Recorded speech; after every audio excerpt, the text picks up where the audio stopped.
السلام عليكم ورحمة الله وبركاته طلاب جريد 5 معاكم مستر أحمد إبراهيم والنهاردة إحنا في يونت 1 كونسبت 3 ليسون 2 وقبل ما نبدأ شرح الدرس ما تنساش تشترك في القناة وتفعل زر الجرس وتعمل لايك للفيديو وتبعته لأصحابك عشان يستفادوا زي ما أنت تستفاد ولو عندك أي سؤال اكتبه لنا في التعليقات ويلا بينا نبدأ في الدرس.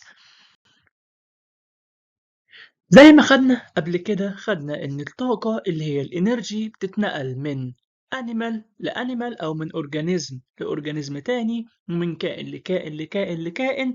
فمعنى كده إن الطاقة دي مش مش بيحصل لها كرييتد ولا ديسترييتد كده، لا بالعكس الطاقة دي بتتنقل ترانسفير، يعني مش بتفقد كده في الهواء وخلاص، لا مش ديسترييتد كده، لا دي هي بتتنقل.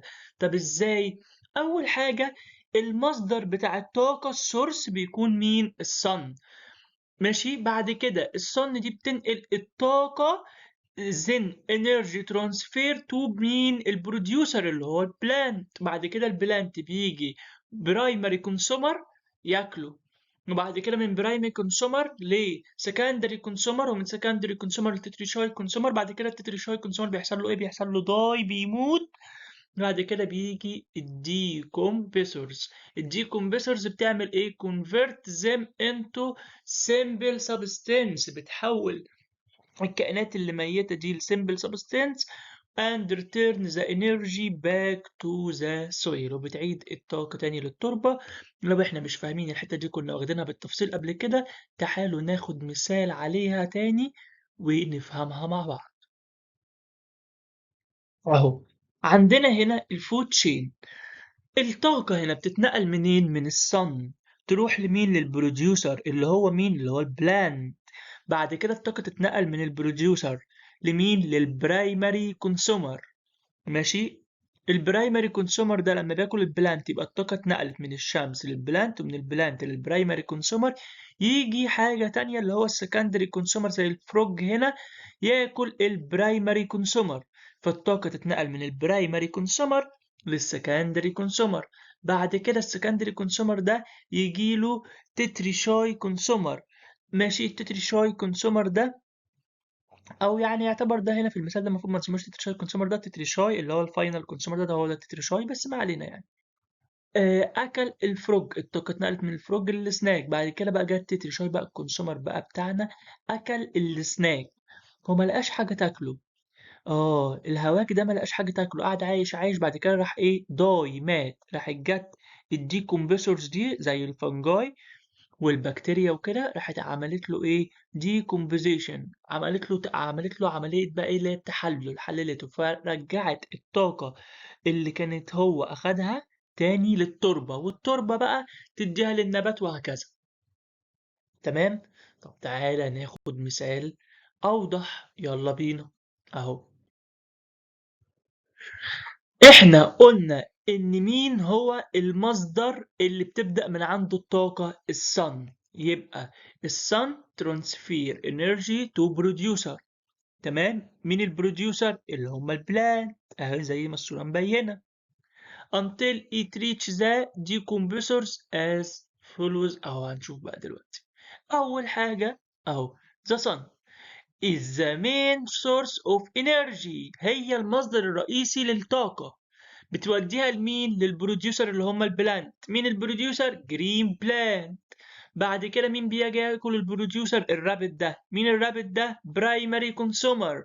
energy transferred to the primary consumer when it feed on plant، وهو عامل لك اهو الارنوب بتاعنا. بعد كده بيجي مين؟ سكندري كونسومر، عشان انا مش حاطط صوره السكندري كونسومر. سكندري كونسومر الانرجي ترانسفير تو ذا سكندري كونسومر وين ايت مين؟ او فيد اون ايه؟ برايمري كونسومر، لما بيتغذى على البرايمري كونسومر. تمام.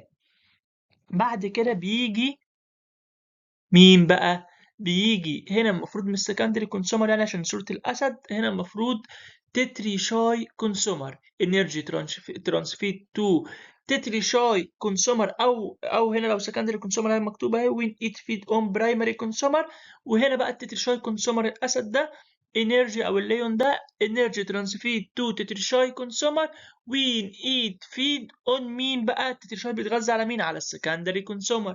بعد كده يجي دور الديكمبسورز، الكائنات المحللة get energy from decomposing the bodies of dead organism.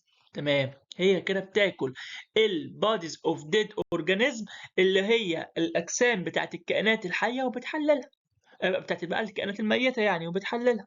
تمام. طيب هل كده الطاقة بتمشي في النظام ده بس؟ لا، دي الطاقة دي بتمشي بنفس السريان ده أو بنفس الشكل ده في كل الأنظمة.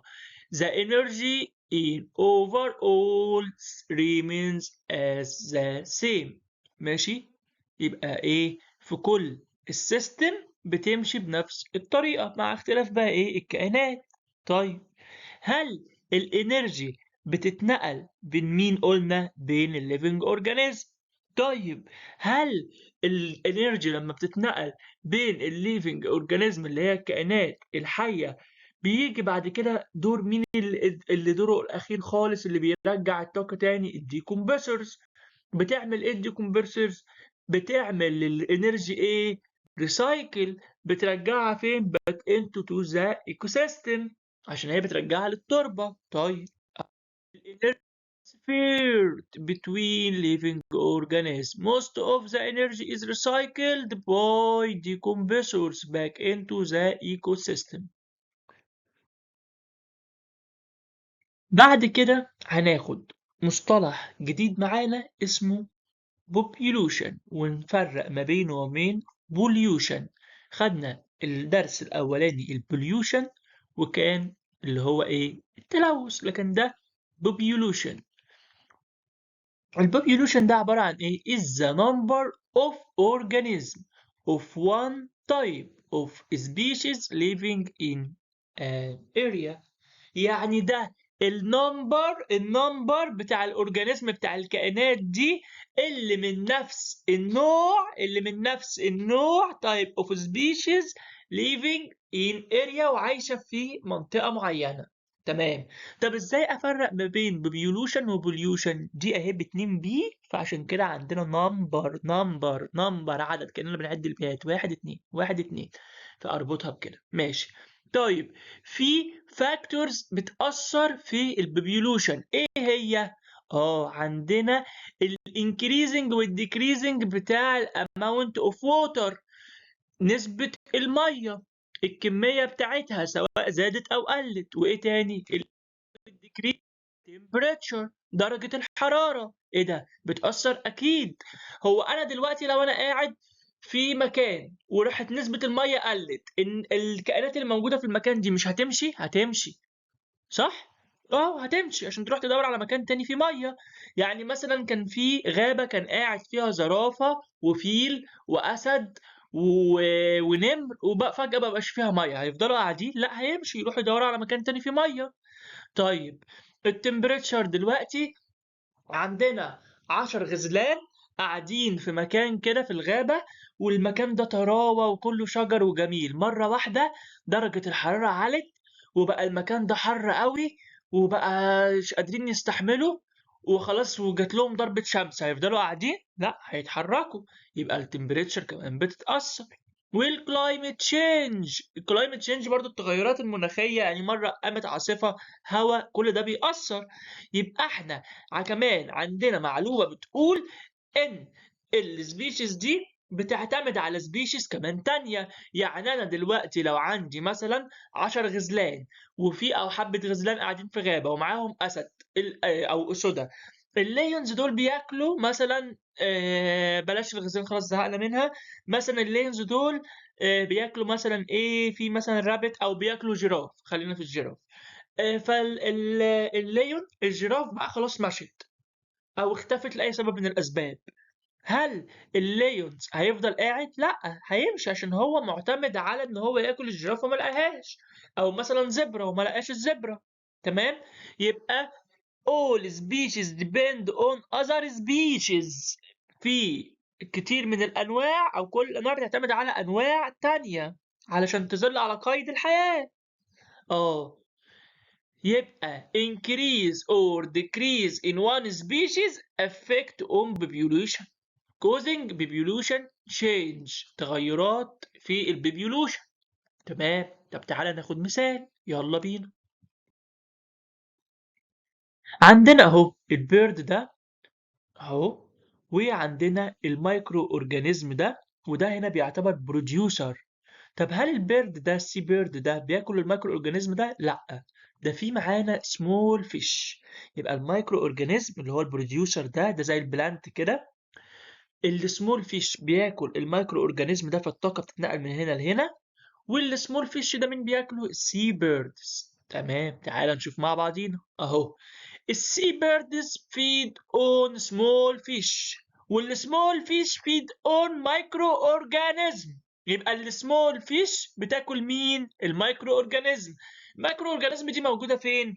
float on the surface of the sea، بتبقى طافيه كده او عايمه على وش الميه او البحر. تمام. طيب السي بيردز بقى بتعمل ايه؟ بتقوم جايه بانيه النستس بتاعها اللي هي الاعشاش بتاعتها في ايه؟ في الماونتين كليفتس، اللي هي المنحدرات بتاعت الجبال اللي بتبص على البحر، تبني الاعشاش بتاعتها وكده وتجهز نفسها علشان اول لما تلاقي فيش تنزل ايه؟ تاكله على طول. طيب والفيش بياكل مين؟ المايكرو اورجانيزم. حلو قوي. طب بص بقى، تعالى نتكلم عن المايكرو اورجانيزم شويه، بعد كده نرجع للمثال بتاعنا ده تاني. خلينا فاكرين المثال كويس قوي اهو قدامنا. السي بيردز بتاكل السمول فيش، والسمول فيش دي بتاكل المايكرو اورجانيزم. تمام. المايكرو اورجانيزم ده ايه المعلومات اللي هناخدها عنها؟ ده بالظبط زي الجرين بلانت على الارض. تمام. يعني ده they are too small organism، ده ما بيتشافش. بص اصلا اللي احنا هنا مكبرينه that can't be seen by eyes. طيب ده ايه تاني؟ ده they are producers in the marine food web. ده هو ده البروديوسر، هو ده المنتج فين؟ في المارين فود ويب. يبقى ده they make their own food، they make their own food. فاكرها دي؟ دي كانت بتاعت البلاد. and life in cold water habitats. يعني معنى بقى كده، ده بقى المثال اللي هو اللي احنا عايزين ناخده على البيبيولوشن، ولو في حاجه اتغيرت زي كلايمت تشينج او كده إيه اللي بيحصل. هو ده المثال. تعالى بقى نقول لو الووتر بقت وورم او حصل تغير فيها ما بقتش كولد، ايه اللي هيحصل؟ اول حاجه هتمشي هي مين؟ هي المايكرو اورجانيزم. هتروح تدور على ووتر تكون ايه؟ تكون كولد. طيب دلوقتي ففي سمول فيش في البحر، ما لقيتش في مايكرو اورجانيزم، هتعمل ايه؟ هتمشي عشان تروح تدور على مايكرو اورجانيزم. طيب وكان عايش جنب البحر ده سي بيردز، كانت بتاكل السمول فيش، ما لقيتش سمول فيش، هتعمل ايه؟ هتمشي عشان تروح تدور على سمول فيش.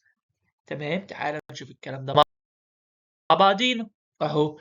لو الووتر تمبريتشر انكريز زادت، المايكرو اورجانيزم ويل ايه؟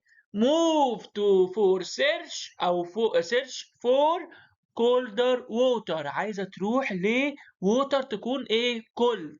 طب وفيها ايه؟ طب ما تمشي. ما هي لو مشيت، احنا قلنا في سبيشيز depend on other species، انواع بتعتمد على انواع تانية.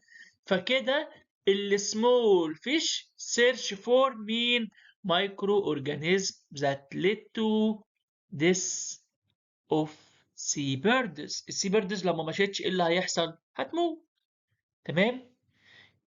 كده فهمنا المثال ده. تعال نقوله تاني مع بعض. اول حاجه احنا عندنا ان في تغير بيحصل في التمبريتشر، بيحصل لها ايه؟ انكريز. فلما بيحصل لها انكريز بتبقى الميه ايه؟ ما بتبقاش كولد، بتبقى وورم.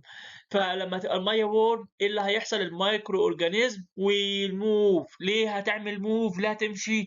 علشان سيرش فور كولدر ووتر. طب لا الكولدر ووتر ايه اللي هيحصل؟ السمول فيش لسه قاعده فين؟ قاعده في الووتر اللي حصل فيها انكريز في التمبريتشر. فقالت ايه ده؟ انا قاعده كده مش عارفه ايه، لا ما انا همشي انا كمان اروح ادور على المايكرو اورجانيزم اللي مشى. تمام. طب مشى يا عيني السي بيردز، ما حدش قال لها، قاعده بره مش شايفه. قالت ايه ده؟ دول مشوا؟ يا لهوي انا هموت بقى، راحت ماتت. تمام. كده خلص الليسون. تعالوا نشوف الواجب اللي عليه علشان نحله مع بعضينا. ادي الورك شيت 2 بتاع الليسون بتاعنا. اول حاجة write scientific term عبارة عن سؤالين، بعد كده complete the following sentence و true or false، وبعد كده في choose the correct answer، وبعد كده give reason، وفي scientific term تاني و true or false تاني. بس كل الأسئلة هتمرنكم وهتفهمكم الدرس، هسيبكم تحلوها واشوفكم الفيديو الجاي واحنا بنحل الاسئله بتاعت الواجب دي مع بعضينا. ما تنسوش تشتركوا في القناه، تفعلوا زر الجرس، تعملوا لايك للفيديو، توصلوا لاكبر عدد من اللايكات علشان يوصل لكل زمايلكم ويستفادوا. ولو عندك اي سؤال سيبهولي في الكومنتات هرد عليك على طول. كان معكم مستر احمد ابراهيم، والسلام عليكم ورحمه الله وبركاته.